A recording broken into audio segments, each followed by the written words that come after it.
사랑하는 형제자매 여러분, 하나님의 평강이 여러분과 함께 하시기를 기도합니다. 오늘 우리는 믿음의 여정에서 매우 중요하고 깊이 있는 주제를 함께 탐구하고자 합니다. 이 이야기가 여러분의 마음에 울림을 준다면 이 은혜로운 말씀을 주변에 나누어 주시는 것 또한 복음을 전하는 귀한 사역이 될 것입니다. 저희 채널을 구독하시면 이와 같은 깊이 있는 신앙의 여정을 계속해서 함께 하실 수 있습니다. 이 채널을 통해 하나님의 크신 사랑과 은혜가 더욱 널리 퍼져나가기를 소망합니다.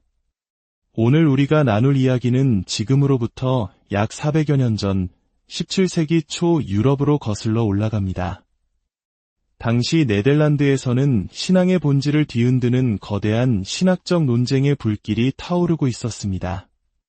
본래 칼뱅주의 신학, 즉 개혁주의 신앙의 요람과도 같았던 네덜란드의 한 신학교에서 시작된 이 논쟁은 몇몇 교수들이 하나님의 선택과 예정이라는 교리에 대해 의문을 제기하면서 촉발되었습니다. 이 작은 의문의 불씨는 순식간에 온 나라로 번져나가 교회와 신학계 전체를 큰 혼란에 빠뜨렸습니다. 결국 이 문제를 해결하기 위해 국가적인 차원의 종교회의가 소집되었고 치열한 논쟁 끝에 기존의 정통개혁주의 신학의 가르침을 다시 한번 굳건히 세우게 됩니다.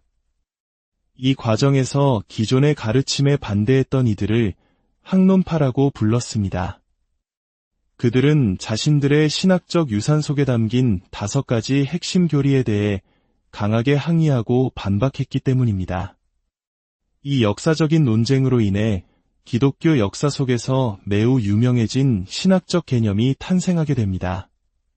바로 칼뱅주의 5대 교리입니다. 후세 사람들은 이 5가지 교리의 핵심 단어 첫 글자를 따서 튤립이라는 아름다운 이름의 약자를 만들었습니다.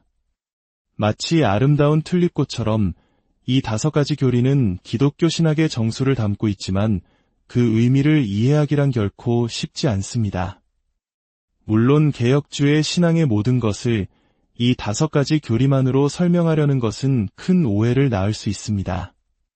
개혁주의 신앙은 훨씬 더 광범위하고 풍성한 신학적, 교회적 고백을 담고 있기 때문입니다.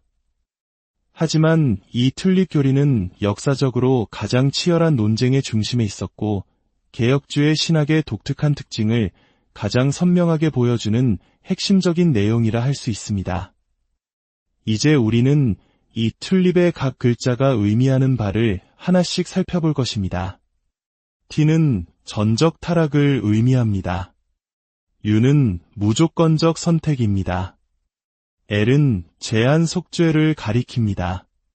I는 불가항력적 은혜를 뜻하며 마지막으로 P는 성도의 견인을 의미합니다. 사실 이 표어들은 그 자체로 오해를 불러일으킬 소지가 많아 신학적으로 완벽한 표현은 아닐 수 있습니다. 하지만 기억하기 쉽다는 장점 때문에 오랫동안 널리 사용되어 왔습니다. 오늘은 그 첫 번째 시간으로 튤립의 첫 글자인 T, 전적 타락에 대해 깊이 있게 나누어 보고자 합니다. 오래전 제가 한 대학에서 신학을 가르쳤을 때의 일입니다. 학생들은 대부분 개혁주의 신앙 배경이 없는 친구들이었습니다. 저는 일주일에 걸쳐 전적 타락 교리에 대해 성경을 바탕으로 자세히 설명했습니다. 그리고 마지막 시간에 학생들에게 물었습니다. 여러분, 인간의 죄에 대한 성경의 가르침이 바로 이것이라는 점에 동의하십니까? 놀랍게도 강의실에 있던 모든 학생이 손을 들며 그렇다고 대답했습니다. 저는 재차 확인했지만 학생들의 대답은 확고했습니다. 그래서 저는 칠판 왼쪽 상단에 학생들의 숫자인 28분을 적고 상자로 감싼 뒤 관리인에게 지우지 마세요 라고 써두었습니다. 그리고 그 다음 주 우리는 무조건적 선택 교리를 공부하기 시작했습니다. 그러자 학생들 사이에서 엄청난 반발과 항의가 터져 나왔습니다. 그들은 그 교리를 도무지 받아들일 수 없다고 했습니다. 저는 그들에게 다시 물었습니다. 여러분은 지난주에 동의했던 전적 타락 교리를 여전히 믿고 있습니까? 그러자 학생들은 하나둘씩 자신의 믿음을 철회하기 시작했고, 저는 칠판에 적어두었던 숫자 옆에 있던 이름들을 하나씩 지워야만 했습니다. 제가 이 이야기를 하는 이유는 만약 우리가 전적 타락이라는 교리의 진정한 의미를 마음 깊이 받아들인다면 나머지 4가지 교리는 자연스럽게 따라오는 논리적 기결이기 때문입니다. 전적 타락은 칼뱅주의 5대 교리의 가장 근본적인 출발점이자 기초가 되는 교리입니다. 이 교리가 교회사에서 처음으로 중요한 쟁점이 된 것은 4세기 말 위대한 교부였던 성 아우구스티누스의 시대였습니다. 당시 펠라기우스라는 이름의 한 영국인 수도사는 아우구스티누스가 쓴 기도문이 한 구절에 대해 격렬하게 항의했습니다.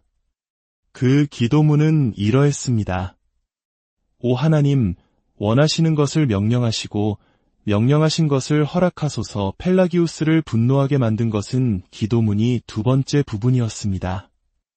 명령하신 것을 허락하소서. 펠라기우스는 이 기도가 마치 인간에게는 하나님의 뜻을 행할 도덕적 능력이 전혀 없다는 것을 전제하는 것처럼 들렸습니다. 그는 인간의 자유의지를 굳게 믿었고 인간이 자신의 노력으로 하나님의 명령을 지킬 수 있다고 생각했습니다. 이 사건은 이후 1000년이 넘는 시간 동안 계속되는 원죄에 대한 기나긴 논쟁의 시작이었습니다. 원죄라는 용어는 종종 오해를 받습니다. 어떤 사람들은 원죄가 단순히 아담과 하와가 지은 인류 최초의 죄, 즉 첫 번째 죄를 의미한다고 생각합니다. 하지만 교회사에서 말하는 원죄 교리는 그보다 훨씬 깊은 의미를 담고 있습니다. 그것은 바로 첫 번째 죄가 인류 전체에 미친 결과에 대한 것입니다. 아담과 하와의 불순종으로 인해 인류 전체가 타락했으며 그 이후 태어나는 모든 인간은 죄로 오염된 본성을 가지고 태어난다는 것입니다. 구약의 다윗 왕이 시편에서 내가 죄악 중에서 출생하였으며 어머니가 죄 중에서 나를 잉태하였나이다 라고 고백한 것처럼 말입니다. 이는 다윗의 부모님이 죄를 지었다는 뜻이 아니라 모든 인간이 태어날 때부터 타락한 본성, 즉 죄를 향한 경향성을 가지고 이 세상에 온다는 처절한 인간 실존에 대한 고백입니다. 우리가 죄를 짓기 때문에 죄인이 되는 것이 아니라 우리가 죄인이기 때문에 죄를 짓는 것입니다. 우리의 본성 자체가 죄로 기울어져 있다는 뜻입니다.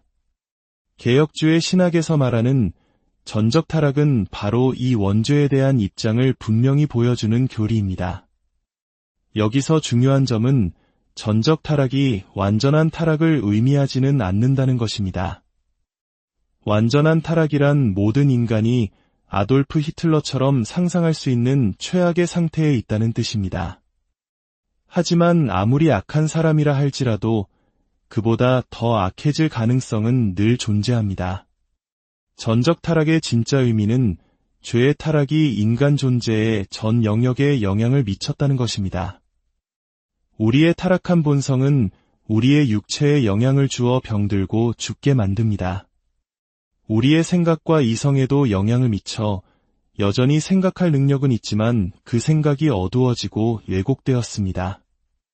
인간의 의지 또한 더 이상 순결한 도덕적 힘을 지니지 못하고 이제는 죄의 노예가 되어 악한 충동과 욕망에 사로잡혀 있습니다.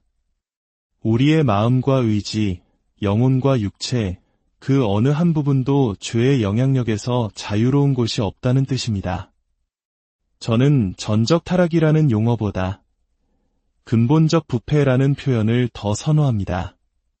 근본적이라는 단어는 라틴어 라딕스에서 유래했는데 이는 뿌리를 의미합니다. 즉, 죄는 단순히 피부에 묻은 얼룩처럼 피상적인 문제가 아니라 나무의 뿌리처럼 우리 존재의 가장 깊은 곳, 바로 그 핵심에까지 침투해 있다는 의미입니다. 최근 한 설문조사에서 복음주의 기독교인이라고 밝힌 대다수의 사람들이 인간은 기본적으로 선하다는 말에 동의했다고 합니다. 이는 죄를 인간 본성의 핵심이 아닌 주변적인 문제나 우발적인 실수 정도로 여기는 세속적 인본주의의 관점을 반영하는 안타까운 결과입니다. 인본주의는 교육이나 제도의 개선을 통해 인간이 점점 더 나아질 수 있다고 믿지만 성경의 가르침은 다릅니다. 성경은 우리의 죄가 우리의 마음, 즉 우리 존재의 가장 중심부에서부터 나온다고 말합니다. 그렇기 때문에 우리에게 필요한 것은 약간의 행동 교정이나 작은 개선이 아닙니다. 우리에게 필요한 것은 내면으로부터의 완전한 혁신, 즉 거듭남입니다. 죽었던 영이 성령의 능력으로 다시 살아나는 근본적인 변화 외에는 다른 길이 없습니다. 타락한 인간이 이 근본적인 부패 상태에서 벗어날 수 있는 유일한 길은 성령께서 우리의 마음의 뿌리를 바꾸시고 우리의 심장을 새롭게 하실 때뿐입니다. 물론 이 변화조차도 즉시 우리 안의 모든 죄를 소멸시키지는 못합니다. 죄와의 싸움은 우리가 천국에서 영화롭게 되는 그날까지 계속될 것입니다. 이 깊은 진리가 여러분의 삶의 위로와 소망이 되기를 기도합니다. 우리의 힘이 아닌 오직 하나님의 은혜로만 우리가 새로워질 수 있음을 기억하며 성령께서 여러분의 마음을 늘 새롭게 하시기를 축복합니다.